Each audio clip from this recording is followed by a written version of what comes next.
Hello again, Paul here from Talking Music, and welcome to my channel. Today we're talking about Michael Jackson and Billie Jean, an iconic song from a great artist.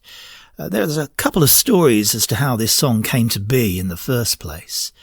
Michael Jackson has said in interviews through the years that Billie Jean doesn't actually exist as a person, but she exists as a representation of lots of girls who would hang around backstage in any band that came to town they would want a relationship with. Groupies, in other words.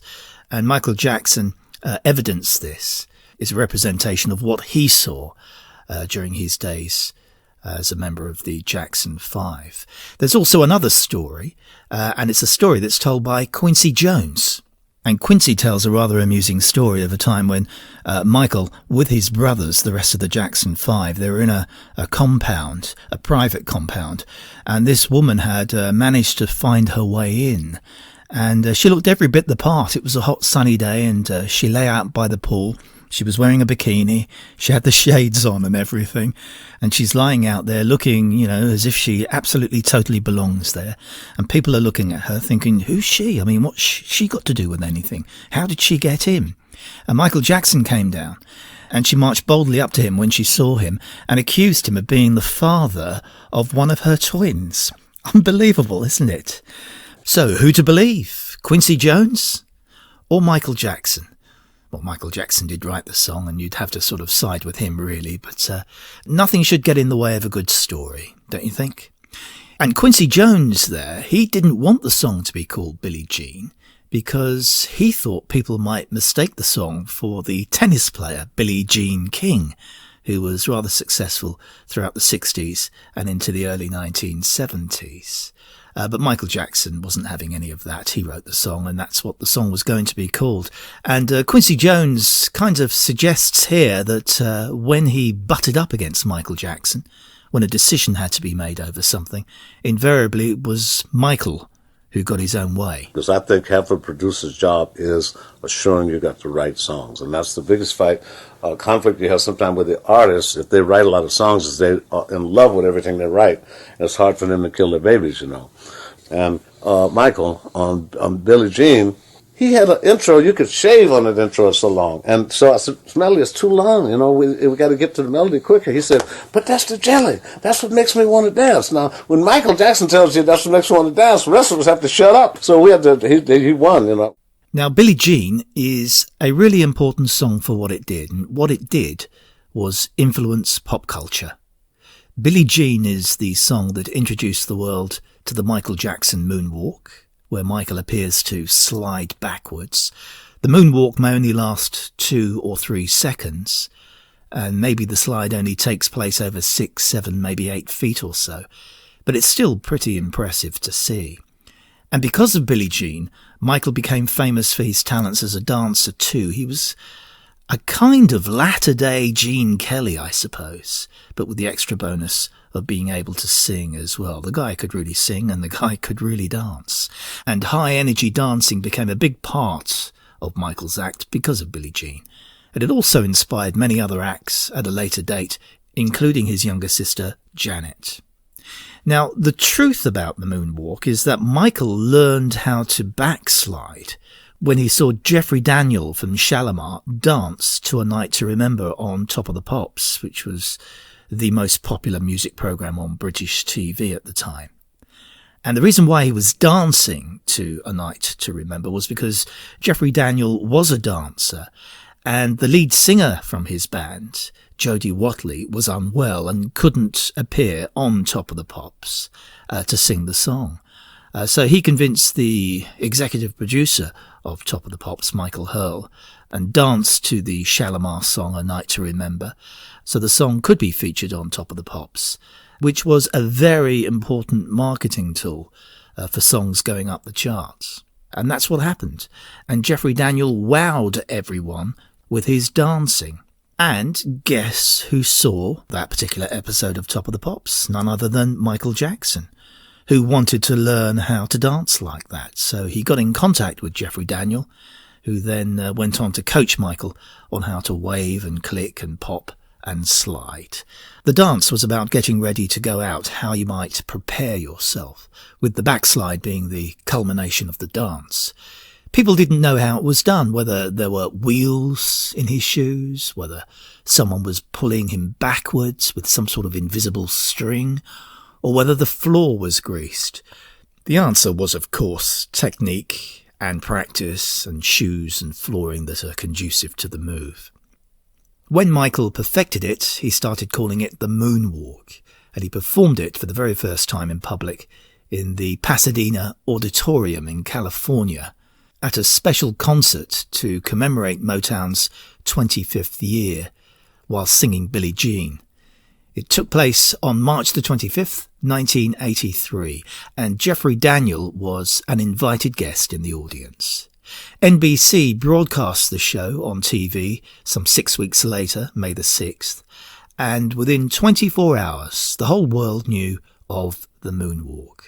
The combination of big dance moves and great tunes made Michael a huge star and the most played artist on radio around the world and MTV. And even though he'd been a big child star and very successful through his teens with his brothers in the Jackson 5, and his solo career got off to a great start with the album Off the Wall, it was the album Thriller, and especially Billie Jean, which rocketed his success into the stratosphere.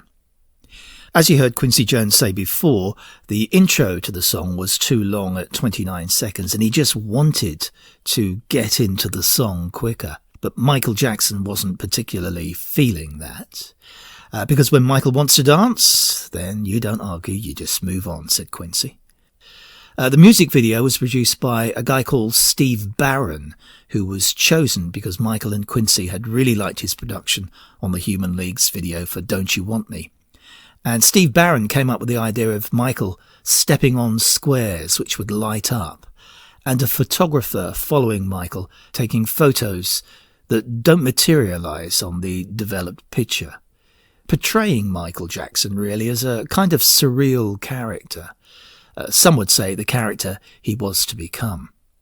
Steve Barron also recalls, after shooting that first take to the end, everyone up in the gantries, on the studio floor, even painters working on another set, dispersed into applause, and he said, "We just knew we'd seen the start of another era of superstar."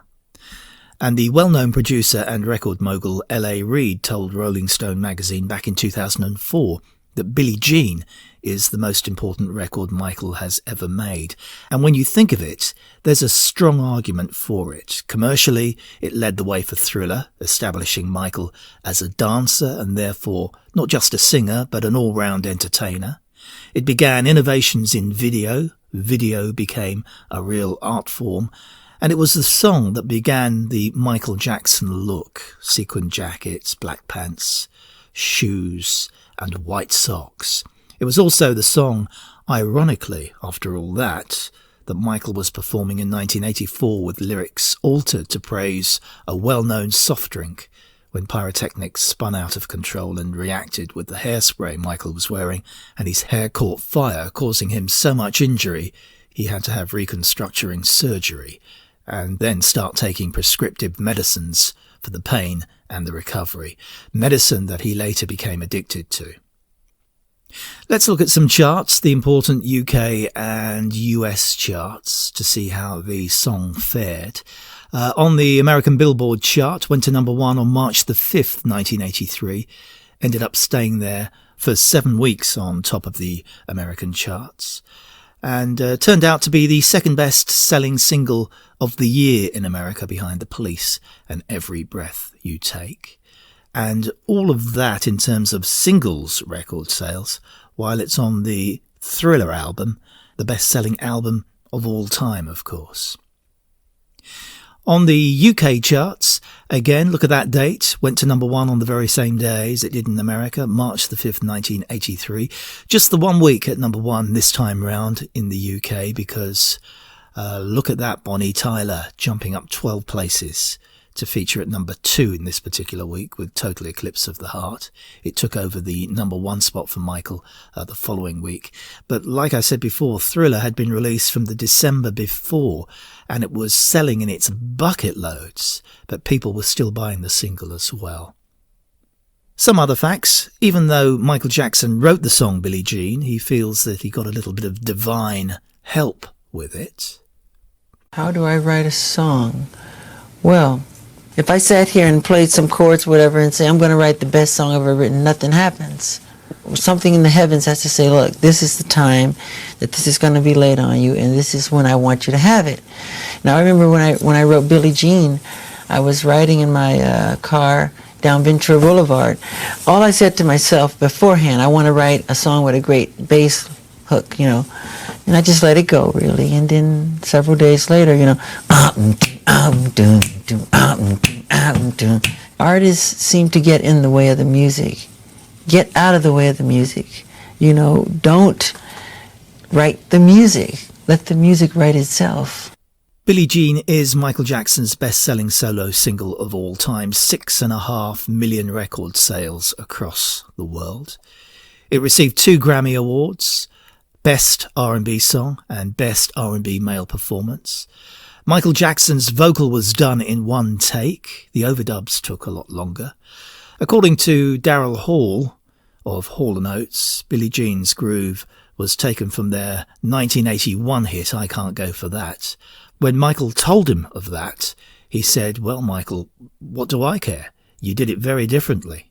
And Michael had sung backing some months before on Donna Summer's State of Independence, a John Anderson song which was produced by Quincy Jones. And Anderson said they took the riff and made it funky for Billie Jean. That's great. I've got no problem with that. It's cross-pollination in music. Billie Jean as a song helped MTV gain huge popularity when the video went on high rotation. It was a young station at the time playing music videos, and Billie Jean really attracted the viewers. And Sammy Davis Jr. had been there that night at the Motown anniversary concert, and he'd admired Michael Jackson's black sequin jacket when he performed Billie Jean and the moonwalk, and was later sent it as a special gift for Michael. So that's Billie Jean and Michael Jackson. I think it's Michael Jackson's signature song. It's very difficult sometimes to pinpoint these songs because, especially in Michael Jackson's case, there are so many great songs to choose from. But for me, if I had to choose one song to define Michael Jackson, I think this would be the one. It has it all, doesn't it? It has beat, it has rhythm, melody, production, vocals, dance, video, and commercial success. Michael Jackson and Billie Jean. Okay, then I have a little question to finish this talking music video off, and it's a question concerning the Thriller album. As we all know now, Thriller's the best-selling album of all time. Its record sales, they're always changing. It's a dynamic proposition getting accurate record sales the world over. But there's a wide sweep on this. Thriller has been estimated to have sold somewhere in the region of 50 to 110 million copies around the world. The first single to be released from the album Thriller was The Girl Is Mine. It came out before the album release because of the star power of Paul McCartney. But there were 7 singles all in all released from Thriller in the UK and over in America, and they were all released in 1983. Can you name them? I'll give you a few seconds, and if you like, you can always pause the video whilst you have a little think. But I'll be back with you in a few seconds.